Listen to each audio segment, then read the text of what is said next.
Hey everyone, I wanted to get this video out early so you guys can view it before you get out for the semester.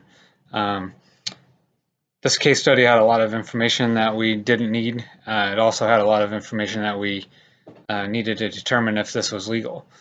So keep in mind this case study is to determine if it is ethical, not legal, as planting evidence would definitely be illegal. So remember the question is it ethical? First, as many of you pointed out, looking at it from a utilitarian approach, a lot of you agreed with the professionals in this book.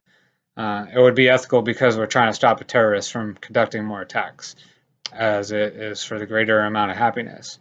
However, another bunch of you looked at it from justice as fairness approach and the moral rights theory, the just intelligence principles, which all make you question: are all the principles met? Are we crossing our T's and dotting our I's? And if you look back on the most significant concerns about planting evidence, it's long-term effects.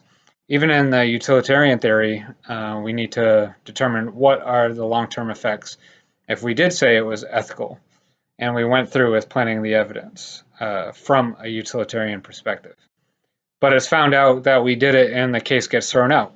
We can't convict them, and now the person gets out and is free to commit this act again. That's a significant consideration. Now the public knows we have done something illegal and hurts our reputation once again.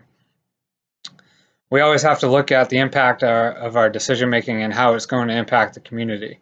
Because every time we do something that crosses the line, we take the risk of hurting our organization and hurting our trust within the community. Sometimes it's worth the risk if it's going to save thousands of lives, but you just never know. Another aspect some of you guys brought up was, do we know with certainty that Al Hemry is a criminal mastermind and he is in fact a terrorist? Has he done all these things with certainty? Do we know that? Do we have evidence? And if we have evidence, then why are we planting evidence? And if we don't have evidence that he's for sure this person, then we need to make a stronger case. It's also important to remember, and a lot of you mentioned, no matter what you do in this particular case, especially if you did go through with this, you'd have to inform the French of what we're doing so they can help you if need be. And again, remember to look at the big picture. It's always important to our country to maintain good rapport with our allies. So if we do things that cause distrust with our allies, it can harm these relationships and it can be on a much higher level than we ever anticipated. So again, I'm glad a lot of you brought that up, as no matter what we choose, we are in this together with the French. So these arguments are valid on both sides, but what this case study does for me personally is it's an opportunity for me to throw this one out there and you guys can see how complex it is. So this is not a case you'd want to throw out to your subordinates initially in their training. Ideally, you'll be conducting some ethics training with your subordinates, and you just want to start simple. It kind of brings me back to the Maria case study on copying software for her friend at the beginning of the course. You may agree with it, you may not agree with it, but it's fairly simple. Lives aren't in danger. It's just a good one to start with. But this case study is very complex, and it's one you don't want to start with. The important thing is you want to start simple and work your way up. Make sure they understand conceptual approaches and how the just intelligence principles work. I recommend training your soldiers or subordinates on that, and I even suggest bringing it up to your superiors because it's a fairly new framework. As you guys are the first few students to have it taught to you, so use it in a way to make your organizations better. But the most important thing in this specific case is just to remember and to teach your subordinates to remember once they know what their personal code of ethics is, they need to always make sure they are not crossing their personal code of ethics with what they're being asked to do within the organization.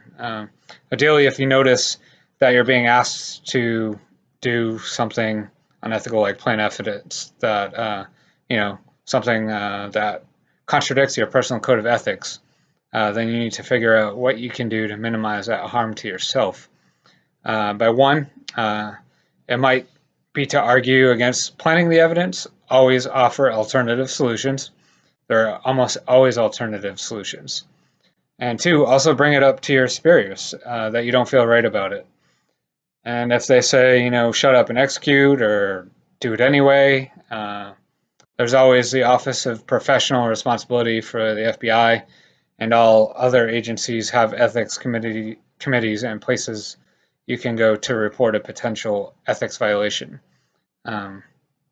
if you feel it's a breach of what they have been entrusted with. So ultimately, it's the public's trust in us that we have to instill, and the only way to do that is to do things ethically. So that's about it. Great work on the journals. Great work this semester. I've enjoyed working with all of you and seeing how you have all grown within your individual code of ethics and how you see the world. And everyone was really respectful of dissenting opinions and are walking away with this understanding we all come from different places and we all have different way of seeing the world, and that is perfectly okay. Good luck. I look forward to hearing more about your careers as you advance. If any of us happens to cross paths within the intelligence community, please feel free to reach out. It would be a pleasure to meet you all in person. Great job again. Take care, and good luck.